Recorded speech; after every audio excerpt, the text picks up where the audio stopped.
Hey everyone, Cooper here, host of the fine podcast you're listening to.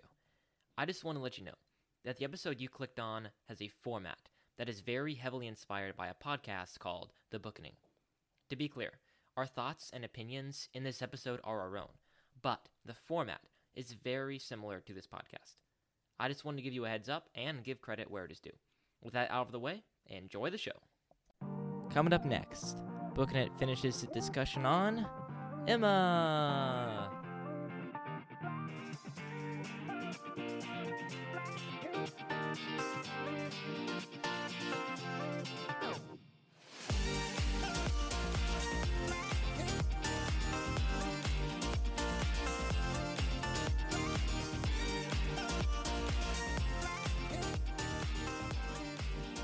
Hey everyone, and welcome back to Booking It. I'm of course your humble and eloquent host, Mr. Cooper Cobbs, and I have finally vanquished my cold. It's official. And joining me today, as victorious as I am, in his, a maroon sweater from Target, Mr. Tanner Lewis, looking very Gucci today. Thank you. It's not a sweater. I don't know what to call it. It's not a fleece either. It's a jacket. Whatever it is, it's handsome. It's spanking handsome. And today, of course, Tanner, we're back on part 2 of Emma, another edition of two dudes discussing Jane Austen, which, as we established last week, is a very masculine art. But anyway, we're here. It's the day after Election Day, and we're talking about classic novel. So, anything else we need to say, Tanner, before we just dive right in? We have a lot to get through. It's going to be a brisk episode. It's going to be an invigorating episode. We have tons to discuss, lots of good thoughts to spew into our microphones, respectively. So, anything else, though? Of course. Before we get started? Not that I can think of. Awesome. That sounds good, then. Let's get into it. So first, we're going to kind of finish wrapping up some general thoughts on, her style and her humor and things like that. And then we're going to get into, the plot, class conflict, what she wants to say about class conflict, what Jane Austen thinks about feminism, and then, of course, we'll dive into the characters. We got Emma, we got Knightley, we got Churchill, we got so many characters to get through, and then we will give our final thoughts on whether or not it's better than Pride and Prejudice. And that's what we got to get through today, Tanner. So, what do you think about Jane Austen's style as a writer? Is it good? Is it good in Emma? What do you think? It's rich, I think. It's rich. It's not a kind of words. It's not a Tale of Two Cities kind of I'm gonna reread everything to try and understand what's happening, but it's definitely not it's not a breeze through kind of thing, kind of like Watership Down, which I'm currently reading along with 5 other books. Yeah, I agree. She's very emotional in her description.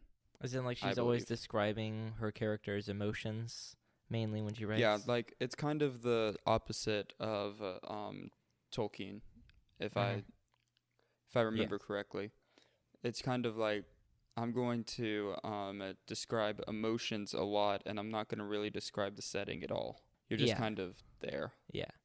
Tolkien is mainly focused on actions and the world around his characters, and Jane Austen is definitely interested in her characters itself. And I agree that completely comes out in her writing. Nobody's going to accuse Jane Austen of being a bad stylist, but it's all about her characters. It's all about, what her characters are thinking inside, their internal dialogue. And also it's all about dialogue generally, because honestly, most of her books are dialogue, honestly. I mean, maybe not 50%, but majority of her books, a good portion are just, characters talking with one another. And like I said, it's rich. It's not like a breezy Hemingway or a light, sparse prose when she does get to those meaty paragraphs when she's just writing and there's no dialogue. But it is you're right, very rich in the sense of her word choice and the sense of her characters, what she reveals in them, and obviously just her wisdom.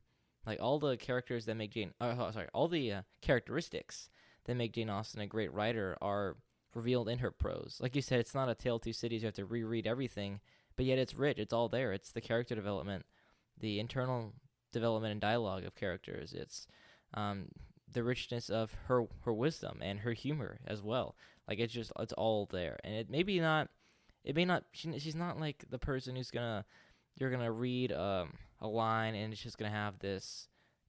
She's not, I guess, as beautiful a writer as maybe ever as some people who are better, but Jane Austen is sometimes unparalleled in English, at least, as to just what makes Jane Austen a great writer, which is her wisdom and her characters, which are revealed heavily in her prose, for sure. Yes. Well, anything else to say about her style? It's great. It is really great. I'd like to start just like the dialogue. Yeah. It's so, I don't know. I can't imagine British people talking without imagining her dialogue now. Yeah, for sure. Just the way that like everybody is so conscious of what everybody else is saying to some extent. Yep. And just we don't do that in modern times now. Like people don't remember what you say at all, and they don't really care. They don't try and track. Well, and what's interesting about at least the older British novels is that you imagine the person writing it would talk in everyday life like their characters do, whereas me on this podcast, the way I talk, it's probably not the way that I'm going to write my dialogue. It's not probably the way that my characters are going to talk. In fact, it's not, because I have these mannerisms. I say, I say, I use slang, and those are not the things that my characters would say. But for this, you're right, like Jane Austen, her narrator and the dialogue that she writes is, honestly, it's hard to picture her as a person talking any different way, any other way. That's the correct way to say that. See, you're right. Nobody cares what I say because I mess up so often. That is not what I said. I know. Well, humor. Jane Austen is very funny, especially in Emma. And a lot of her humor just comes through just the way she uses words, but also just characters. Like, characters are funny. Like, Mrs. Bennet in Pride and Prejudice is just a funny character. This one, Mr. Bennet, is just a funny character. And that's honestly the way that she gets most of her humor, is by doing that. Or by kind of letting the reader in on a joke that maybe the character excuse me. I guess I haven't quite kicked the cold yet, but oh well. Letting the reader in on a joke that maybe the character that's being made fun of isn't quite aware of yet. That's kind of how she gets her humor. And it's very effective and it's very funny. It's very good. Yeah, her humor is so subtle that it takes, and it's so old-fashioned that it just it's hilarious in the fact of how clean and precise it is. Yep. Yeah. But I mean, it's not necessarily old because it's still funny. It's lasted to this day. And people still laugh when reading it or when hearing it, So, yeah, I think it works still today. It's not like us in our modern times where jokes get old after 2 years. Yep, yes, exactly. And I think that actually goes back to what I was saying about character humor. I listened to so many podcasts on Jane Austen and stuff that this is probably not an original idea, but somebody out there said that part of the reason that Jane Austen is so funny today is because of her character humor, because she wrote about funny people and people who have certain attributes, and those people still exist. Like Mrs. Elton, her character type still exists today. Mrs. Bennet still exists today, and we know those people, or we know of those people. And so that humor is funny because that has lasted. And you're absolutely right. Like today, people go in and out of humor, in and out of style in terms of their humor, and all of it's about kind of the issues of today. But yeah, when Jane Austen makes fun of people, she makes fun of character types, which can be funny to this day, which is honestly another great trait, another great piece of advice that I think authors could take note of as well. Yeah, it's not... Yeah, I don't really have words to... Yeah. You said it perfectly. Oh, well. Can't help it. I'm kidding. And then next we have Jane Austen's wisdom. I mean, man, when reading a book like this, or when someone reads Pride and Prejudice, Emma, when someone reads, Jane Austen, I think honestly for me, I'm just struck by how wise she is. I mean, typically in a modern Disney or modern rom-com, it's just you feel bad cheering for these people are cheering for them to end up together the way they do because it seems like wrong, seems immoral, honestly, at sometimes, or it seems just not right. But Jane Austen, the way she does it, it's really wise, and she's really wise when it comes to these sort of things. Yeah, the way she didn't all the way pat Emma on the back. No, Like, she didn't at all. for sure. She just, the way that she portrayed Emma, the window through which we saw Emma was very it was very precise, just like her humor. It was very clear cut in what we were supposed to think and in what light we were viewing her. And towards the end, we were she was kind of removing that glass and saying, well, now she's better, right? Yeah, exactly. Knightley made her kind better. of- She Mr. Knightley has said it. Even when he was disapproving of Emma, he always said that he thought Emma was better than everybody else. Kind of was the way he said it, right? And so at the end of the day, it was Emma had the ability to be who she was at the end of the novel. She just needed someone to tell her to. Actually, she needed to be not. She needed to have someone be not deceived by who she was. And I'll talk about it more when we get to actually talking about Emma because I think that's important to note. But yeah, in terms of her wisdom, it's just the one person who has the ability to make Emma who she can be is the one who loves her, and that's beautiful. Yes. You use up all my words, Cooper. Well, anything else to say about her wisdom? I mean, I think a lot of her wisdom also in this book comes from matchmaking and her critiques on those as well. Yeah, it was a very poignant thing. I feel like there's always somebody in every there's always people that are going to be those matchmakers, and like they are all the exact same person. It doesn't, like, Emma is a character. Yeah, she is. Whether a flaw or just a neutral trait, she is a character type. Yeah, for sure. I mean, I think when it comes to matchmaking, another thing is like the principles that Jane Austen teaches in her books of how to be a man, how to be a woman, how to fall in love, how to do courtship is also exhibited in this novel in terms of Emma's matchmaking as well. Like that's also a timeless thing. I mean, now of course it's who do you ship or that kind of thing, but you know, it's timeless principles of, hey, listen, sometimes it's better for your friend if you just stay out and not try to matchmake. It's better for everyone if you just kind of, stay away from that. And I would say it is. Yeah. I mean, she makes I love fiction novels that kind of just give you, like, they have a very clear message in what they're giving you, but it's so entertaining. Yeah. That you don't know that you're being convinced of not doing something anymore, right? Yeah, it's true. Like, I mean, I could almost feel that anybody that reads that book is going to, like, have a legitimate self-examination of, like, am I a matchmaker? I know I did. Yeah, I mean, like I said last week, we should all read Jane Austen and be like, man, I am some of Emma at the beginning of the novel. I need to change. Or, man, I see me being kind of a Mr. Wickham from Pride and Prejudice. I need to change.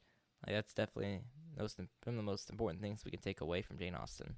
Not just who we can aspire to be, like Mr. Knightley, but who we can avoid being as well. Yeah, I mean, like, it's kind of like what we do with the Bible, right? Like, we read the Bible and we do all of these things, and, like, we just kind of examine our own hearts after we read it, dependent on what we've read.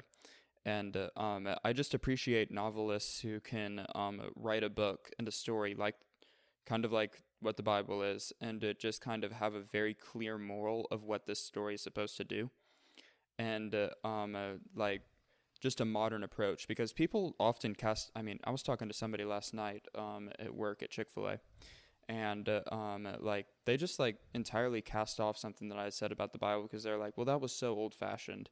But like I feel like if the more novelists that we have, like towards more modern times, from the 19th, 20th, 21st centuries, I mean, it gets easier and easier for people to relate and be like, wow, this is who I am, because we're just giving more modern examples of exactly what's in the Bible. And I feel like Austen did a pretty good job of that. Yeah, I think also a couple of days ago listening to a podcast that I have referenced a couple of times on this very podcast Indy Wilson's podcast, and he was talking about how this is not necessarily using logos as a weapon, but pathos when convincing somebody, and not just yelling at them at the facts. Like he used transgenderism for an example, like not just giving someone a nonfiction book about all the reasons why men aren't women and women are not men, right? Which you would agree with, but what's more persuasive, he said, is a book like The Lord of the Rings, which basically doesn't have any clear necessarily moral message, but it has people and strong masculine characters and strong feminine characters, right? And so in that sense, you're more persuaded who men are and who women are through a book that didn't even intend to give you that, right? And then Jane Austen, her first and foremost goal is telling a story of Emma and her transformation from beginning to end. And a side effect of that is Emma's a matchmaker, and man, look at where Emma went when she tried to matchmake, and it wasn't great.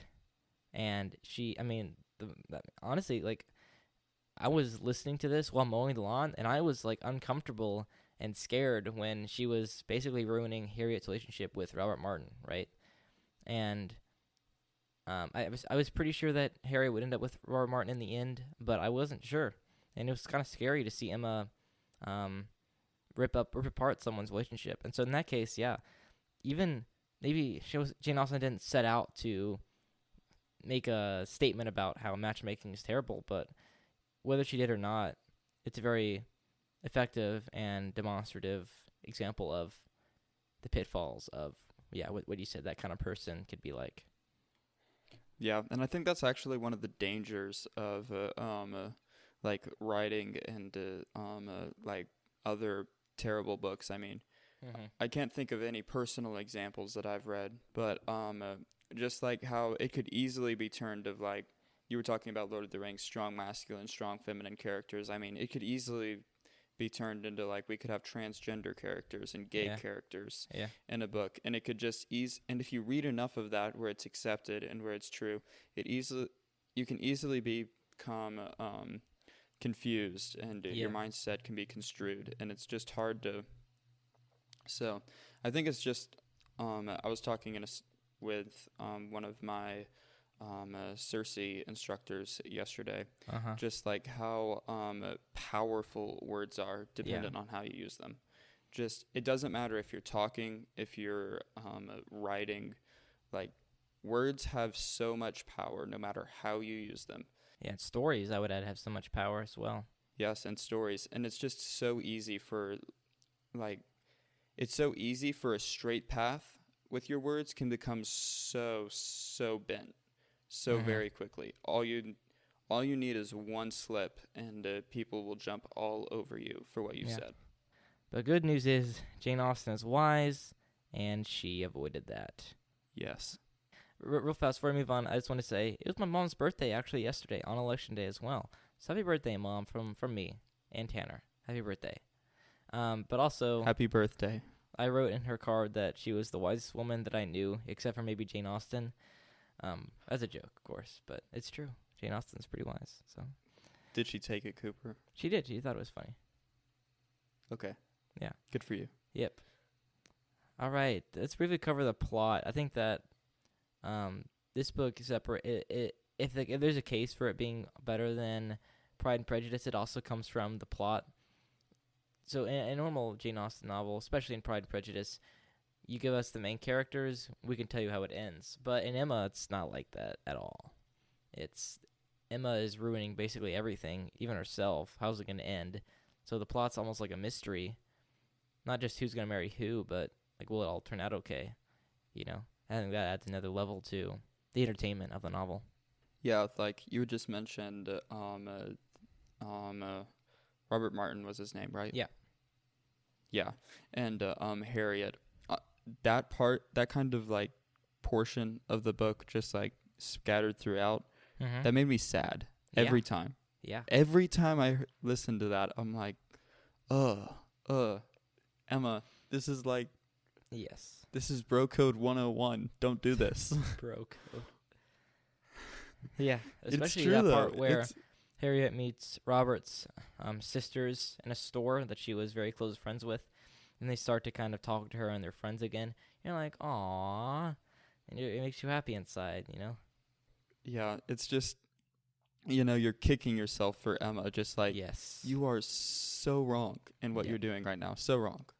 Yeah. That's why Jane Austen was so good with it. Like, the fact that you are kicking yourself, the way that she wrote it. Yeah, There are a lot of books that will, like, throw that in, and you're not kicking yourself. You're like, she's going to marry Elton. He's a better guy anyways. Yep. Just, like, it could easily, like, you could have people on both sides being like, oh, but she needed to marry Martin. But Austen doesn't leave the option. Yep. Yes, there are no love triangles, really. Well, that's not necessarily true. Like, in this book, you always kind of know that Harriet and Martin should have ended up together. So, anything to say about class conflict? Jane Austen had a lot to say about it in her books. She had a lot to say about what? I'm sorry. Class conflict. Conflict between economic classes, and especially in Emma. She had something to say about it as well.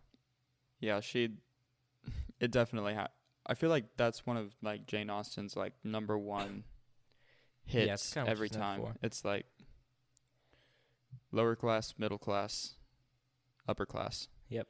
Like, she makes all of them look bad. Yeah. Well, and one thing about Pride and Prejudice that's interesting is it raises the stakes for a rom-com. Like, it actually takes, like, today, doesn't really matter. You can kind of marry who you want regardless of class, and marry for love.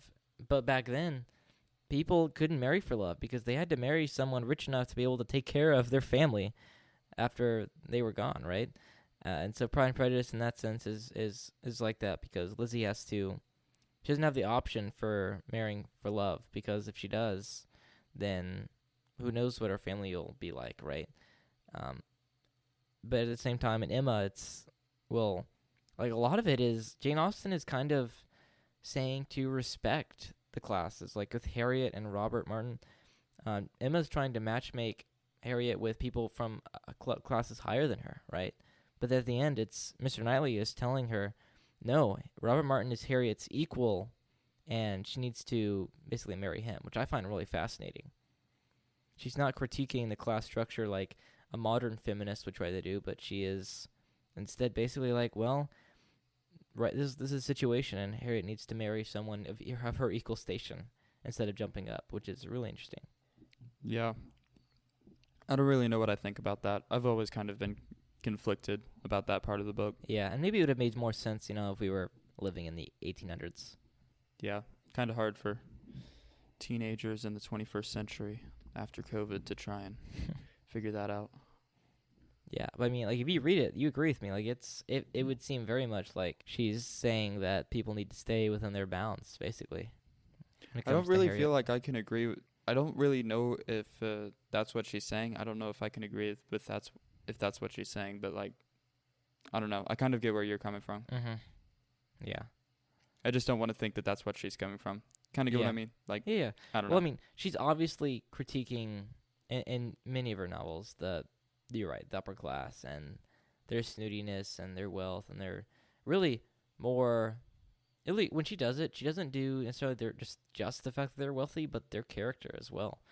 Like Lady Catherine in Pride and Prejudice, the Eltons, and Emma, she's critiquing their character and their self-righteousness. And Darcy's pride, right? He's the Pride and Prejudice over them. So she's definitely critiquing, but I think that she's also saying something about.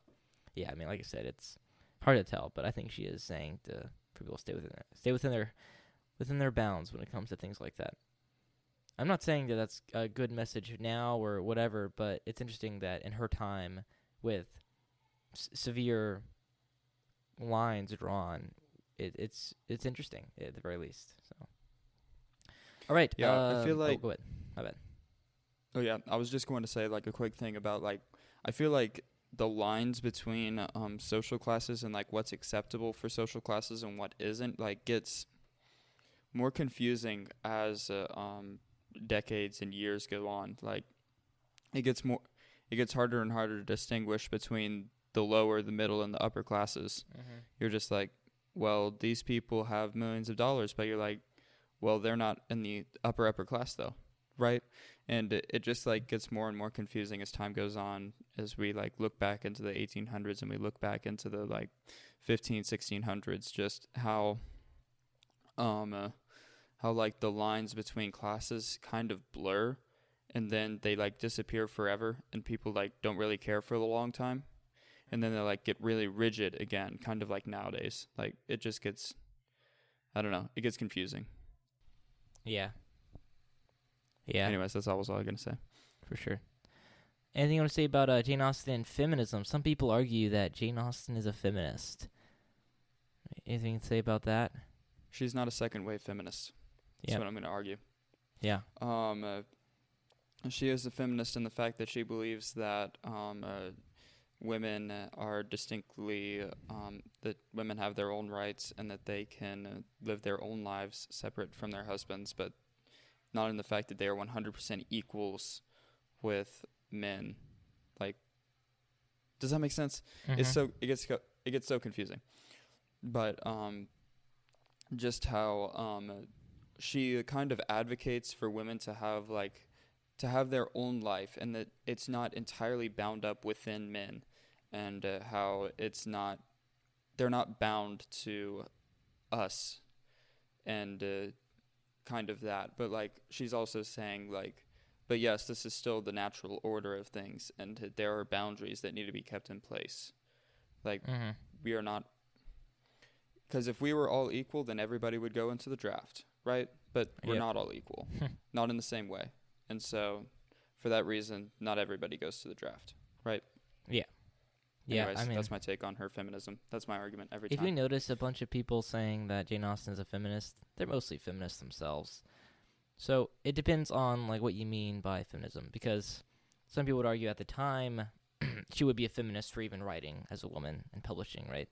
So in that case, by that definition, yeah, I guess so. But she's not trying to, quote unquote, like rebel against the societal norms of who a woman is. Like, there's no way that if Jane Austen was alive today, she would be siding with the radical feminists on issues, right?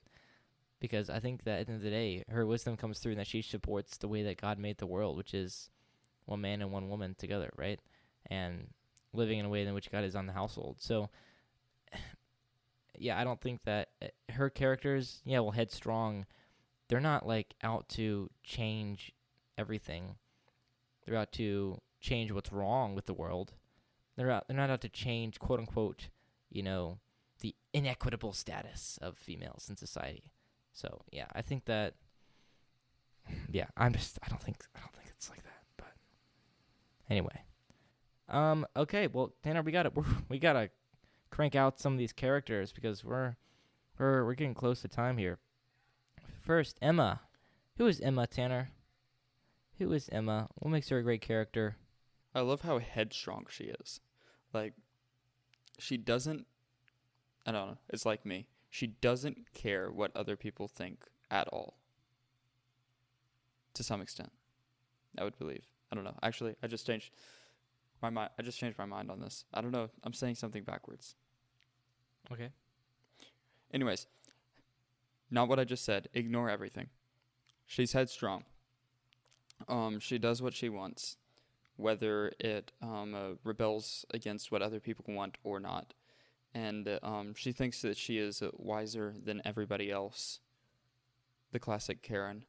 And just that she knows better than everybody else when it comes to just about anything. I think what makes her such a great character, though, is that everybody knows somebody like her. Like, in the beginning, at least. Like, I'm pretty sure that almost everybody knows somebody like her. It's hard to walk down the street and not see somebody that doesn't resemble some of the character traits that Emma has. Right. Just in the fact of her kind of self-independence and well, I think what you said bulking. is right. She does what she wants, but everybody flatters her when she does it. Like, that's kind of the catch. It's kind of what separates her. Like, she does what she wants, in a sense, yeah. But also, her dad flatters her. Harriet, her best friend, flatters her. Everybody else just kind of panders to her, right? because, she thinks she knows everything. Everybody just kind of tells her that, which makes her a very flawed character, right? Because she is deceiving everyone to thinking that she is, perfect and flawless and Miss Woodhouse, right? Actually, hang on. Isn't the opening line kind of say exactly, like, she kind of sums up Emma's character? Let me find it real fast. Something like Emma Woodhouse, young, pretty. Okay, here we are. Emma Woodhouse, handsome, clever, and rich, with a comfortable home and happy disposition, seemed to unite some of the best blessings of existence, and had lived nearly 21 years in the world with very little to distress or to vex her. So, she's entitled, and nothing has happened to her to mix that up. She's an entitled brat. Yes. In British form. Yes. In which case she would be an entitled twit. Yes. I don't know. I love the British way of saying, the old way of saying things, because nowadays we say things so fast that it's easy to run over that she's entitled, whereas back then they're like, she is rich, arrogant, and impudent. Yeah. She cares not what you think. Yes. And it's just nice. Yep. Yeah, so I guess with Emma, my question would be, what ends up changing her? Obviously she's different from the beginning of the novel to where she is at the end of the novel. But was that inside her all along? What events? Well, I mean, obviously Knightley helped, but what caused her to be different at the end? I think it came down to seeing how much she can hurt people with what she does. Okay. Right? She saw her best friend, Harriet, get her heart broken. So many times. And she saw the trouble. What? So many times it was broken. Yeah, so many times that it was broken. It was just I don't know, there came a point where it was just wow, I don't really think I want to keep doing this anymore. Yeah. That sucks. I can't keep telling my friend that it's going to be okay when I'm the one that's messing up the okay, right? Mm-hmm. Yeah. And this is one of those tear-jerking moments as well when Emma does realize that. Yeah, it was very emotional towards the end. And I mean, also, let's not neglect Knightley, because I really see the turning point of Emma. Yes, you're right. She starts to realize the wrongs that she's done, but also where they go to the party at Box Hill outside, and she insults Miss Bates. We talked about it last week. And then in the best scene in the novel, Mr. Knightley comes over and basically rebukes her for it. And after that, she tries to put up a defense for herself, but she knows that he's right, and it's just crestfallen. And from then on, she really is, trying to be the best of characters. So I think in that case, Knightley didn't flatter her. Everybody else, even Miss Bates, the person who got insulted, flattered Emma in that scenario. Churchill did it. Mrs. Weston is kind of just given up, honestly, at this point. I don't know. What happened to Mrs. Weston? She was Emma's. I think that she did her best with Emma, but Emma just had too strong of a will, I guess. But everybody in that group just kind of overlooks it, except for Knightley. And the best thing about the novel, you've heard that Marilyn, other way, I don't know. Have you heard the Marilyn Monroe attributed quote? That's if you don't love me as I am, you don't deserve me, or something like that. You've heard that quote before? I believe I have. Yeah, I don't know if it is Marilyn Monroe, but I like attributing things to her that sound like her because it's fun. But that quote has a little bit of truth to it in that, you're going to marry someone for who they are, and you better love them because they ain't going to change apart from God's grace and apart from God radically turning their lives around. But in this case, that quote kind of seems to mean, if you don't love me in every single one of my ways, if you don't affirm all my actions and all my imperfections, then you don't love me. But what Mr. Knightley says is, no, I love you for who you are, and I love you despite your flaws, but I'm not going to affirm you in your flaws. I'm going to call them out. And I'm going to be the only person in the book to call you out when you're wrong and to rebuke you in this awesome scene. And guess what? I'm also the one who loves you. Right? The only person who truly deeply loves Emma is the one who will not flatter her. And I think that's just awesome character development. And so in a sense, Emma maybe had the ability to be who she was at the end of the entire time, but she just need to have the right dude. And that's honestly what marriage is supposed to be. I mean, coming from a 16-year-old, I guess, take her for what you will, but marriage is two imperfect people coming together at a young age and growing together, and by God's grace, purifying one another. You know what I mean? So, I don't know. I love it. Yeah. Just the ability to become a Mr. Knightley and to be a Mr. Darcy at the end of Pride and Prejudice is just... Yeah. You can't pay any amount of money. You can't pay any amount of money to become that. Yeah. You have to have the right people in your life, honestly. All right, let's get to Knightley now. Anything you want to say about Mr. Knightley? We talked about him at length last episode as well, but the dude's awesome. Yeah, Mr. Knightley. What to say? What to say? I mean, yeah, we talked about it with Emma. He's awesome. He's great. It's not really that creepy that he is watching Emma since, she was very young, but at the same time, it kind of is a little bit. But besides that, he's a great guy that everybody should overlook it. I am. That was me overlooking it. He's a great guy. He loves Emma. He's not willing to flatter her. It's a perfect example of how gracious, honorable, rebuking, honestly, should be done as well. Yeah. I just love Knightley. Yeah. Like the way that he gently rebukes yet sternly, like, says what he means and what needs to be said. Very blunt. It's not, but in a loving way, right? It's like, it's not, oh my gosh, you're so terrible.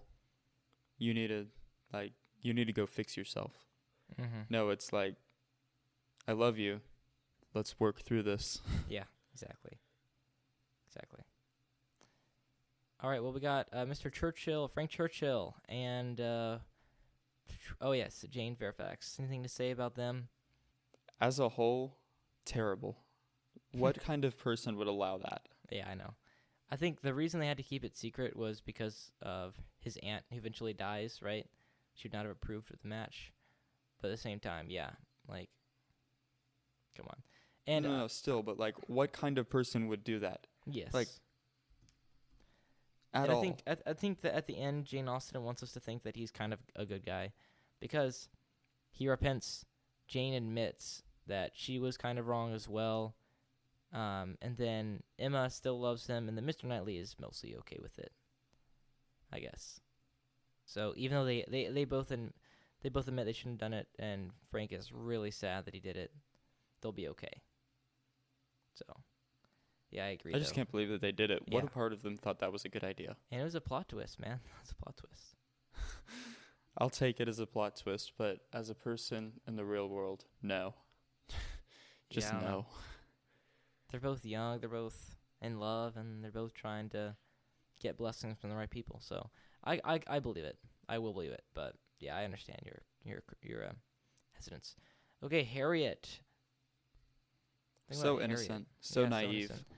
Most of what we think of these characters comes from Mr. Knightley, and what he says about Harriet is he was mostly surprised at how kind of, not a bad person she was, right? Just and you said innocent, a little bit dumb. I kind of was implied, but also nice and gracious and good for conversation. Perfect for Mr. Robert Martin. And she also has some of the most, basically, influential plot stuff. So. Mm-hmm. I mean, but, like, we can all agree, some of the sweetest people in the world are also the most dumb. Yeah, it's true. And, like, I don't mean that insultingly. Like, it's sometimes the most just sweet people in the world are, and honestly, hey, God bless those people. I love them. But, like, yeah, they just can't wrap their minds around something sometimes. And, like, they can't think ahead because they just believe the best in everybody all the time. Yeah, which is another and you can't. Classic character type that Jane Austen kept alive. Yep, I love Harriet, though. She's fun. Honestly, one of the last sentences of the novel kind of tore me apart, though. It's like one of the last pages. And it was like, yeah, Emma and Harriet were kind of growing apart, but that's kind of how things are meant to be. And I'm like, wow, that's so true, and yet I don't like that. Like, just the fact that, Tanner, one day, couple years. Some of us who went to CC together in high school, we are not going to have a lot of conversations anymore, and that's kind of sad. But also, you know what? It's inevitable, and it's kind of the way things are. Guys, Cooper's creating a self-fulfilling prophecy and telling me that he doesn't want to come over and have a sleepover the next Monday. I'm kind of surprised right now. I'm just feeling very rejected. Tanner, I told you why I couldn't. We'll have this conversation off microphone, Tanner, okay? Gosh, what a jerk. No, okay. Yeah. That kind of is self-fulfilling Hey, prophecy, I wasn't but the one it that is said true. that. That's true. I know. All right, well, anything else to say about the other side characters before we do some donor shout-outs and get out of here? Mr. Woodhouse. Oh, I got to say this. Mr. Woodhouse is honestly the villain of the story. Well, actually, no. The Eltons are, and they're terrible, and they're awful, and they're mean, and the book kind of says what it does, and we don't need to really hash that out. But Mr. Woodhouse was going to stop his daughter from getting married simply because he didn't want things to change. You know what I mean? I don't know. But he's also the kind of person we talked about was just kind of adorable and you know, the person you would pamper and love it kind of thing. So she successfully creates the nuance in him that is needed. So, all right, Tanner, is this better than Pride and Prejudice or no? Your opinion, not mine. Your opinion. What do you think? I've never been put on the spot for this one before. I'm gonna have to go with no, but a very, very small no. Yeah. Like, if I was doing it, it'd be like 60-40. Yeah. In favor of Pride and Prejudice. Like, yeah, I feel you. I reread the last quarter of Emma for this, and man, it's awesome. It's really good. And it was a page turner. Like, I read it really fast. It's a page turner. But there's just something about Pride and Prejudice that Emma doesn't quite have. And maybe it's I just read the good part, and maybe there's some slow stuff in the middle. But it's really good. And Pride and Prejudice is too. But yeah, I think maybe I need to read Pride and Prejudice again and get back. But as I recall, it's better. But that's what I have to say. How many mansions in Highbury out of 10 would you give to Emma? 9. 9? Sounds good. I'll give it 9.95. Nope, 9.5 is what I meant. It's one of the best novels I've read. That's what it sounds what I feel. I expected you to go lower. You always go lower than me for everything. Man, this is what I feel. You what? You can change yours to 9.51. I'll allow it. We gotta get out of here, though. No, I'm good. I'm sticking to 9. Sticking to 9, okay. I'm reading too many books right now. 9.9, 9.5. I reserve a lot of books for. There are only 10 slots in my above 9, and right now I think I have like 7 in there right now. I need to nothing can go above 9 right now. Well, Emma is one of my favorite books, so it goes above 9 in my canon. But okay, speaking of above 9, all these people are awesome. The people who support us over at patreon.com/bookinit. They support us for $5 or more, and they get a donor shout out on the show. So Tanner, I'm just gonna read through this list, and you shout congratulations and thanks and praise to each one of them as I do so. Nana, Van Pappy and Wayla. Thank you. Isaiah's grandparents. Mike and Laura, Angie and Uncle Sam, Moses, Tanner, come on, more praise here, come on. Hello. Moses, You're Zara, welcome. Thank Anna, Emily, Becky, Congrats. Lizzie, and Keenan. Keep giving us money. Thank you guys for supporting us. If you want to support us, make sure you go to patreon.com/bookinit. The link is in the description. We'd appreciate support. We'd appreciate any ratings and reviews that you guys would be willing to give us. It'd be awesome. And we'll be back. Oh, yes. Speaking of updates, Isaiah is out of town hunting right now. We would love for him to be on the Ember's End episode. So, most likely what's going to happen is next week, you'll get a screening episode. Then the following week, it'll be me and Tanner doing Watership Down Part 1. Should be really fun. And then once Isaiah is back, we'll do Ember's End because it needs to be an epic episode with all of us on to talk about it. So, that's the updates. We'll see you next time with Watership Down. Be fun. But until then, keep on booking it.